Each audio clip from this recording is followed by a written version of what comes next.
While the UN is embracing its 80th anniversary, there's tremendous debate about what multilateralism means these days. Mm-hmm.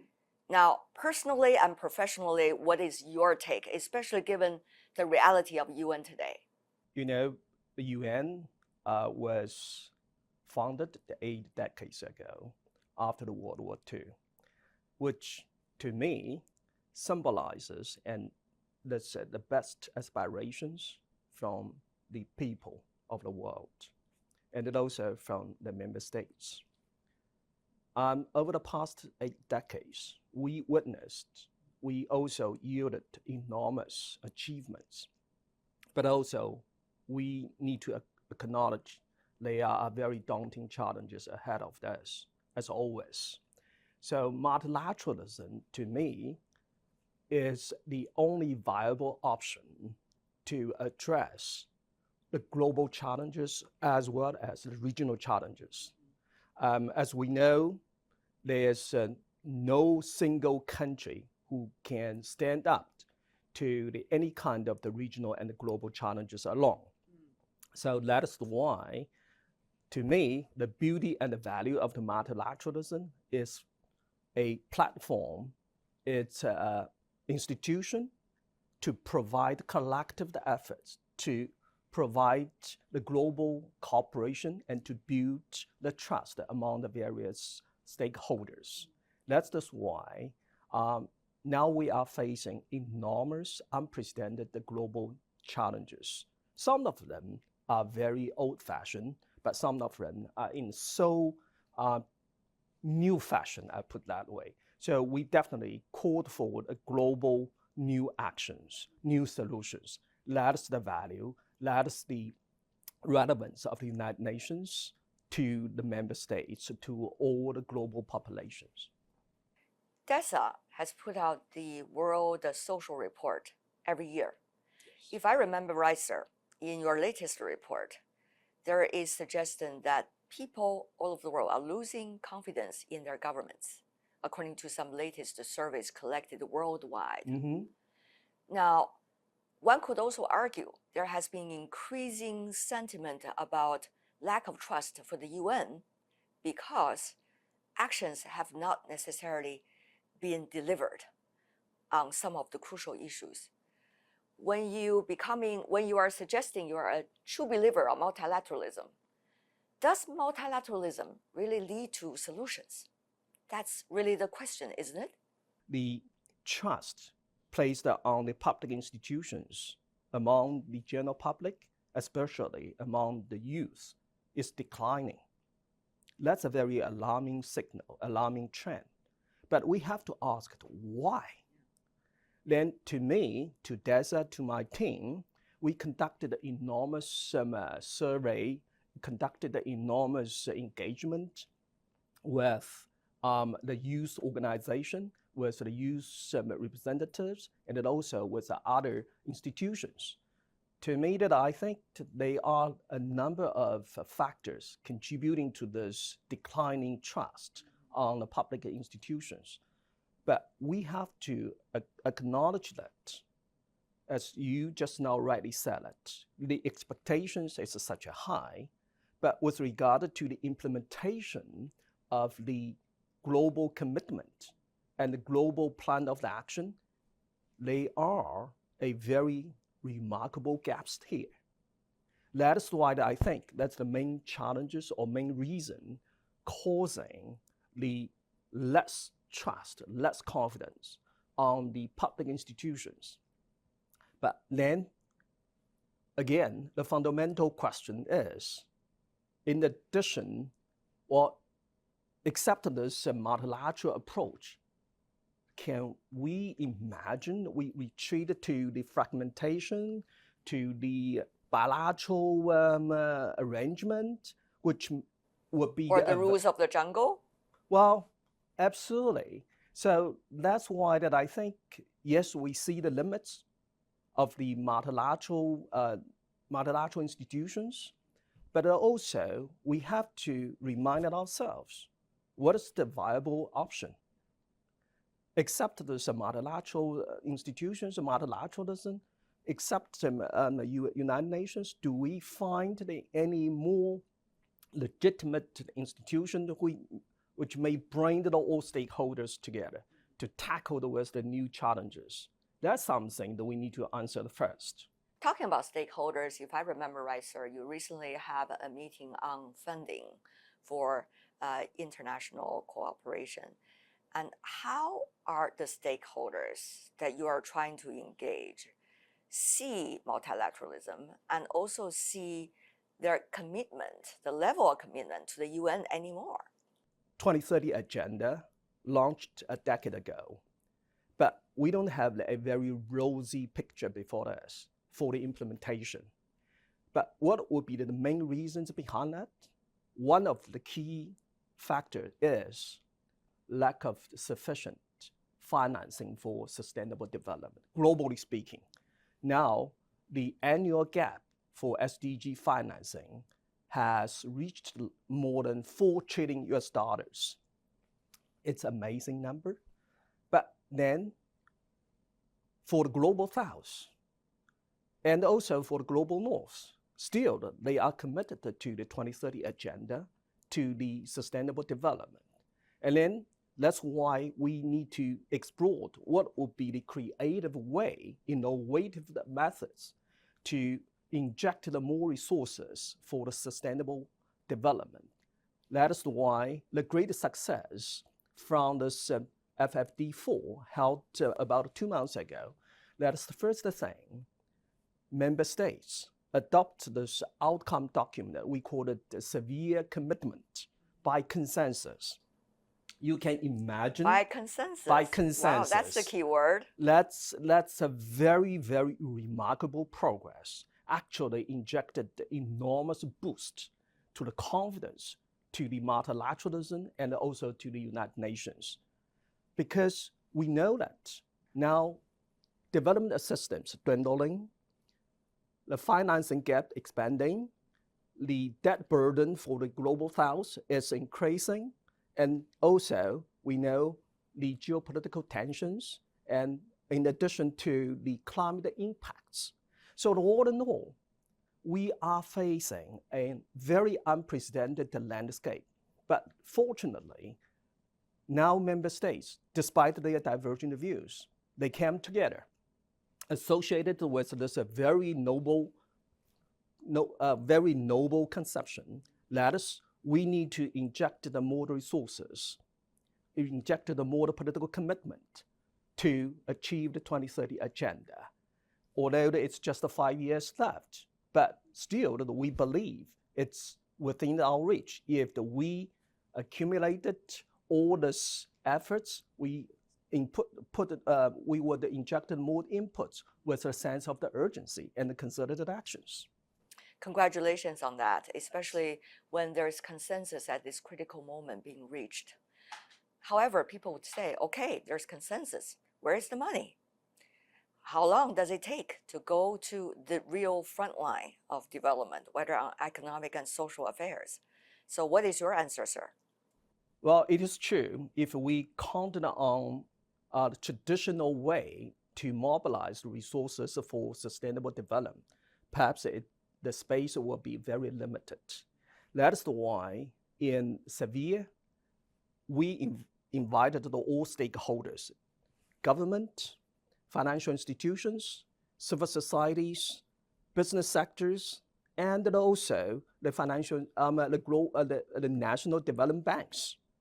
So we want to see that in addition to traditional approach, that is the assistant, the official development assistant, ODA, then we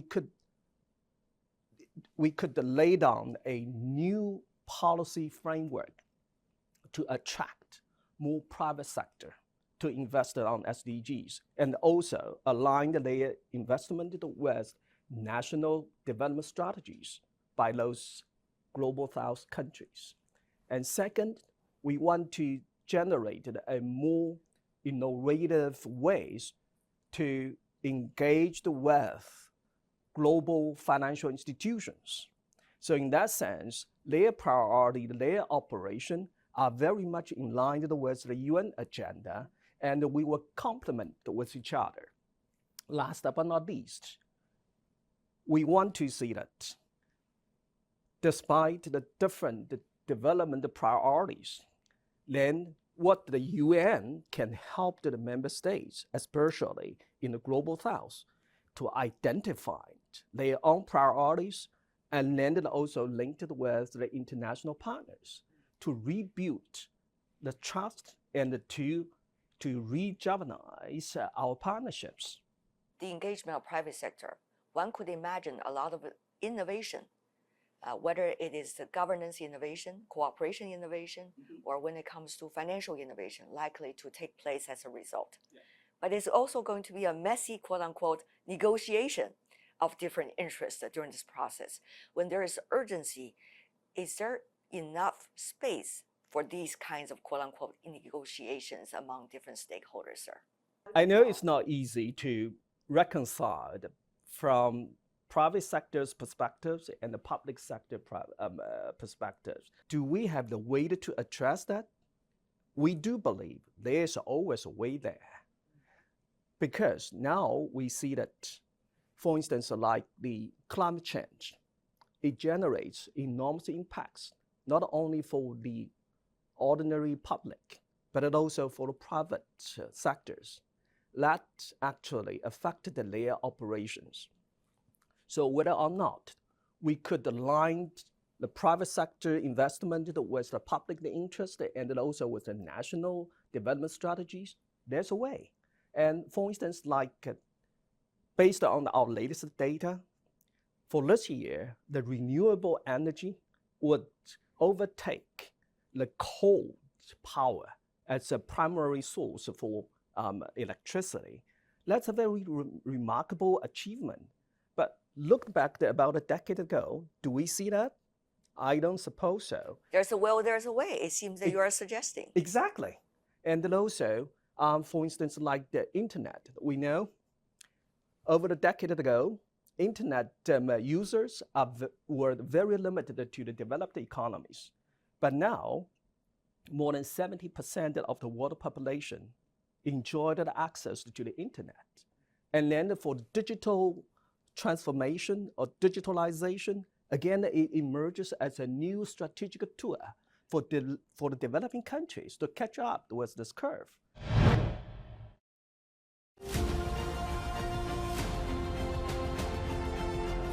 From peace and development to sustainable development goals, 各国要以改革创新激发发展潜力。 the UN has been a key stage for international governance and common aspirations. As the UN embraces its 80th anniversary, it's also becoming a crucial goal to understand where the world is heading for. Join us for interviews and discussions on the UN and the future of international governance.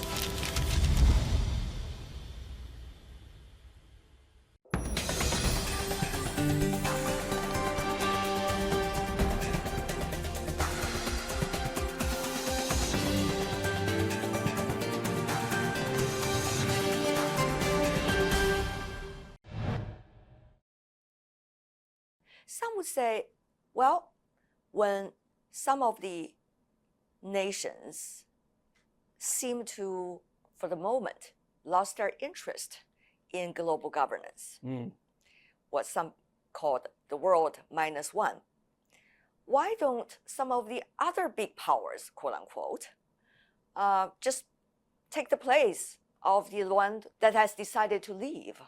For example, if they don't provide funding, what about the other big powers? Maybe they could just provide the funding that has been left over by the earlier ones. What would you say, Mr. Li? Honestly speaking, for multilateralism, it is, to me and to UN, it's a platform which brings every major stakeholders together.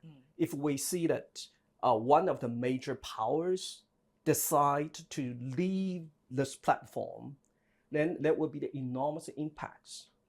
And vice versa, for the global agenda, as we all understand it, no single country, no matter it's a strong or weak, how giant or powerful, that country can just not address all those challenges alone. That is why I think it is up to the policymakers of every country to rethink what's the relevance, what's the value of the United Nations. I'm not so sure in coming years they would jump into the conclusion it's the time for them to leave this UN body or the UN institutions. Rather, I would argue that perhaps it's the time to rethink what would be the best approach for them to re-engage the UN system, to revitalize the UN system together with the other state partners. Well said, sir. Another question about Global South. Yeah. As DESA, you work with the Global South on a daily basis, and you provide a lot of support for them as well. Of course, they are also an important component of your supporting platform. So how do you, generally speaking, see the evolving role of Global South? Well, over the past decades, there have been enormous, unprecedented changes with regard to the strengths, with regard to the development, with regard to the cooperation among the countries from the South. You are absolutely right. Now, the Global South has enjoyed a much better position in the global agenda, in global context. But we also need to remind us, if we shift the focus from the North and South cooperation to the South-South cooperation exclusively, then what would happen? Do we intend to leave the other major part alone? Then what's the meaning? What's the significance? What's the impact for the multilateral framework? Second, we definitely believe our partners from the global North are very much committed to continue to engage in this global efforts to attain the sustainable development. So that is why we see that there is a strong momentum from both North and South to engage with each other.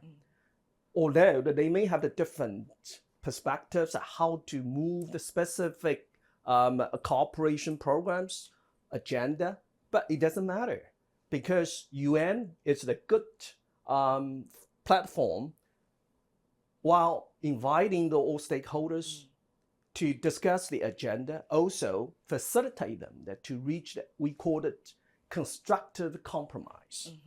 Because for multilateralism, it's not just a fit for one country or group of countries. It should fit for everyone. So that's why we thought that the South-South cooperation was served as a very complementary role to the global cooperation framework. But of course, from UN perspective, we definitely welcome all the initiatives from the member states, particularly from the Global South. Another issue, Global Development Initiative is among some of the other initiatives that China brought up as its contribution to the global governance system. Yeah. For example, Global Development Initiative, Global Security Initiative, Global Civilization Initiative, and Global Artificial Intelligence Initiative. But to your work, it's so much related to Global Development Initiative. Correct.